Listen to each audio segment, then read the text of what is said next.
ನಾನು ರೆಗ್ಯುಲರ್ ಈಗ 44 ವರ್ಷದಿಂದ ಭೇಟಿಯಾಗಿದ್ದೀನಿ. ಅವ್ರ ಜೊತೆಲೇ ಇದ್ದರು. ನಾನು ಈಗ ಬಂದೆ ಬೆಂಗಳೂರಿಗೆ.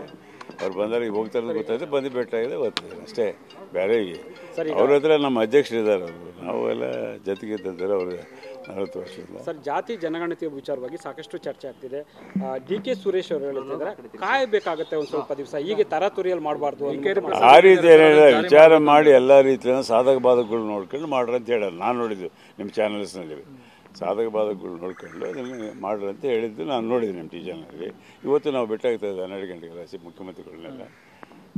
ಸಹಜವಾಗಿ ಇರ್ತಕ್ಕಂಥ ವಿಷಯ ನಾವು ಗಮನ ತರ್ತೀವಿ. ಅವರು ಈಗಾಗಲೇ ಹೇಳಿದ್ದಾರೆ ಇದನ್ನೆಲ್ಲ ಕ್ಯಾಬಿನೆಟ್ ತಂದು ಕ್ಯಾಬಿನೆಟ್ ಚರ್ಚೆ ಮಾಡ್ತೀವಿ. ಚರ್ಚೆ ಮಾಡಿದ್ರೆ ಮುಂದಿನ ಕ್ರಮ ತಗೊಂಡ್ವಿ. ಇದರಿಂದ ಯಾರಿಗೂ ತೊಂದರೆ ಆಗಲಾರ್ದಂತೆ ಸರ್ಕಾರ ಎಲ್ಲರೂ ಸಮಂಜಸವಾಗಿ ಮಾಡುವಂಥ ಕೆಲಸ ಮಾಡ್ತೀವಿ ಅಂತ ಮಾತನ್ನು ಹೇಳಿದ್ದಾರೆ. ಅದ್ರ ಪ್ರಕಾರ ಹೋಗ್ತಾರೆ. ಬಿ ಕೆ ಹರಿಪ್ರಸಾದ್ ಅವರು ಹೇಳಿದಾರಲ್ಲ ಸರ್, ಈಗ ಅದೇ ಹೇಳಿದ್ದಾರೆ, ಪರವಾಗಿಲ್ಲ. ಅವರು ಜಾರಿಗೊಳಿಸ್ಬೇಕೆಂಬ ಉದ್ದೇಶದಿಂದ ಹೇಳಿದ್ದಾರೆ ಅವರು. ಅವತ್ತ ನಾವು ಇವತ್ತು ರೆಪ್ರೆಸೆಂಟೇಷನ್ ಕೊಡ್ತಾ ಇದ್ದೀವಿ ಮಾಡಬೇಕು ಅಂತೇಳಿ.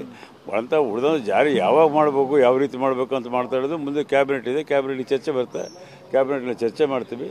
ಅದರಿಂದ ಯಾರಿಗೂ ತೊಂದರೆ ಆಗದಂಥ ರೀತಿಯಲ್ಲಿ ಅದನ್ನು ಜಾರಿಗೊಳಿಸ್ತೀವಿ. ನೋಡಿ, ಇಲ್ಲಿ ಎಲ್ಲರೂ ನೋಡಿ, ಎಲ್ಲ ಜಾತಿ ಧರ್ಮವನ್ನು ಒಂದುಗೂಡಿಸ್ಕೊಂಡು ಹೋಗ್ತಕ್ಕಂಥದ್ದೇ ಕಾಂಗ್ರೆಸ್ ಪಕ್ಷ. ಹಾಗಾಗಿ 76-77 ವರ್ಷ ಈ ರಾಷ್ಟ್ರದಲ್ಲಿ ಹೊಂದಾಣಿಕೆಯಿಂದ ಶಾಂತಿ ಸೌಹಾರ್ದದಲ್ಲಿ ನಡೀತಾ ಇದೆ. BJP ಅವರು ಮಾಡಿದಾಗ 3 ದಿನದಾಗೆ ಹೊಡೆದೋಗ್ತಿತ್ತು. ಈಗ ಅವ್ರು ಬಂದ ಮೇಲೆ ಅಲ್ಲ ಇವೆಲ್ಲ ಶುರುವಾಗಿದ್ದು 50 ವರ್ಷದಿಂದ. ಕಾಂಗ್ರೆಸ್ ಪಕ್ಷಕ್ಕೆ ಅವಕಾಶ ಕೊಡದೆ ಎಲ್ಲರೂ ಸರಿಸಮಾನವಾಗಿ, ಅದು ಯಾರೇ ಮೇಜರ್ ಕಮ್ಯುನಿಟೀಸ್ ಇರ್ಬೋದು, ಬ್ಯಾಕ್ವರ್ಡ್ ಕ್ಲಾಸ್ ಇರ್ಬೋದು, ಮೈನಾರಿಟಿ ಇರ್ಬೋದು, ಎಲ್ಲ ಜಾತಿ ಧರ್ಮವನ್ನು ಒಗ್ಗೂಡಿಸ್ಕೊಂಡು ಹೋಗ್ತಕ್ಕಂಥ ಶಕ್ತಿ ಕಾಂಗ್ರೆಸ್ ಪಾರ್ಟಿಗಿದೆ, ಹೈಕಮಾಂಡ್ಗಿದೆ. ಆ ದಿಶೆಯಲ್ಲಿ ಮುಖ್ಯಮಂತ್ರಿಗಳು ಈಗಾಗಲೇ ಹೇಳಿದ್ದಾರೆ. ಕ್ಯಾಬಿನೆಟ್ಗೆ ಬರ್ತಾರೆ. ಚರ್ಚೆ ಆದ ನಂತರ ಎಲ್ಲರೂ ಕೂಡ ಸಮಯ ಬಂದರೆ ಎಲ್ಲರೂ ಕೂಡ ಮಾತಾಡಿ ಸಮಾಧಾನ ಮಾಡಿ ಸರಿ ಮಾಡಿ ಮಾಡಬೇಕಾಗ್ತದೆ. ಸರ್, ವೈಯಕ್ತಿಕವಾಗಿ ಏನು ಸರ್ ನಿಮ್ಗೆ ಜಾರಿ ಆಗಬೇಕು ಅನ್ಸುತ್ತೋ ಬೇಡ ಅನ್ಸುತ್ತಾ? ನೋಡಿ, ವೈಯಕ್ತಿಕ ಪ್ರಶ್ನೆ ಬರೋದಿಲ್ಲ.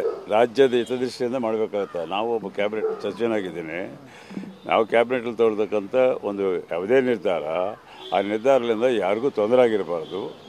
ಆ ನಿರ್ಧಾರ ಎಲ್ಲರಿಗೂ ಸಮಾನವಾಗಿ ಅವಕಾಶಗಳು ಸಿಗಬೇಕಾಗತ್ತೆ.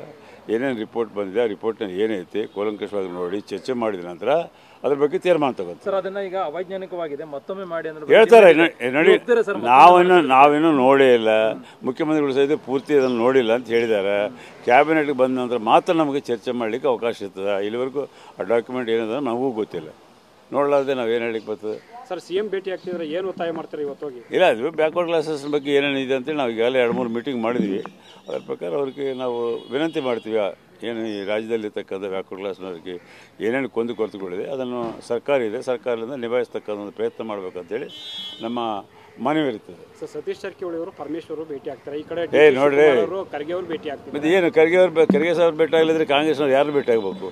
ಏನು DK ಶಿವಕುಮಾರ್ ಇವತ್ತು ಹೊಸದಾಗಿ ಭೇಟಿ ಆಗ್ತಿದ್ದಾರೆ? ಬಂದಾಗೆಲ್ಲ ಭೇಟಿ ಆಗ್ತಾರೆ. ಅವ್ರ ಮನೆ ಪಕ್ಕದಲ್ಲೇ ಇದೆ, ನನ್ನ ಮನೆ ಆ ಪಕ್ಕದಲ್ಲೇ ಐತಿ. ಎಲ್ಲರೂ ಭೇಟಿ ಆಗ್ತೀವಿ. ಈಗ ಪರಮೇಶ್ವರ್ ನಾವು ದಿನ ಭೇಟಿ, ನಾವು ಅವರು 9 ವರ್ಷ ಕಾಂಗ್ರೆಸ್ ಆಫೀಸ್ನಲ್ಲಿ ನೋಡಿದ್ವಿ. ಬೆಳಗ್ಗೆ ಸಾಯಂಕಾಲದವರೆಗೆ ಇದ್ವಿ 9 ವರ್ಷ. ಭೇಟಿ ಆಗಲೇಬೇಕಲ್ಲ, ಮಂತ್ರಿಗಳು ಭೇಟಿ ಆಗಲೇಬೇಕಲ್ಲ. ನೋಡಿ, ಅವ್ರಿಗೆ ನೋಡಿ, ಈ ಪರಿಸ್ಥಿತಿ ಇಲ್ಲಿ ತಂದಿದ್ದೆ ಆ ಮೋದಿಯವರು ಹಾಕಿಕೊಟ್ಟಂಥ ಒಂದು ಕೆಟ್ಟು ಸಂಪ್ರದಾಯ ಈ ರಾಷ್ಟ್ರದಲ್ಲಿ. ಅವ್ರು ಮಾಡಿರ್ತಕ್ಕಂಥದ್ದು ಎಲ್ಲ ಕಡೆ ಹೋಗೋದು, ಪರದೇಶಗಳಿಗೆ ಹೋಗೋದು, ಆ ಪ್ಲ್ಯಾಟ್ಫಾರ್ಮ್ನಲ್ಲಿ ಕಾಂಗ್ರೆಸ್ನ ಬೇಯೋದು, ರಾಹುಲ್ ಗಾಂಧಿಯವ್ರನ್ನ ಇಂದಿರಾ ಗಾಂಧಿಯವರು ಬೇಯದೆ ಮಾಡಿ ಈ ರೀತಿಯಾದಂಥ ಪರಿಸ್ಥಿತಿ ತಂದಿರತಕ್ಕಂಥ ಮೋದಿಯವರು.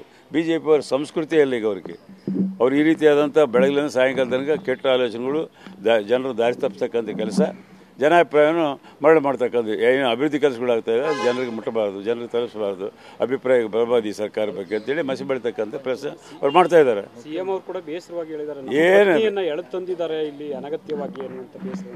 ಎಲ್ಲಿ ಹೇಳಿದ್ದಾರೆ? ಪ್ರಕರಣಕ್ಕೆ ಮುಡಾ ಪ್ರಕರಣಕ್ಕೆ ಸಂಬಂಧಪಟ್ಟಂಗೆ ನಮ್ಮ ಪತ್ನಿಯವ್ರನ್ನು ಇದು ರಾಜಕೀಯ ಕಾರಣಕ್ಕೆ ತಂದಿದ್ದಾರೆ. ನನ್ನಲ್ಲಿ ನಾನೇ ಅಲ್ಲಿ 60,000 ಜನರು ಸೇರಿದಲ್ಲಿ ಸ್ವಾಭಿಮಾನ ಅಂತೇಳಿ ನಾನೇ ಅರೇಂಜ್ ಮಾಡಿದ್ದೆ ನಮ್ಮ ಕಾನ್ಸ್ಟಿಟ್ಯೂನ್ಸಿ ಮನೆಯಲ್ಲಿ. ಶನಿವಾರ ದಿವಸ ಹೇಳಿದ್ರು ಇದ್ದಂಥ ಪರಿಸ್ಥಿತಿ ಹೇಳಿದ್ದಾರೆ.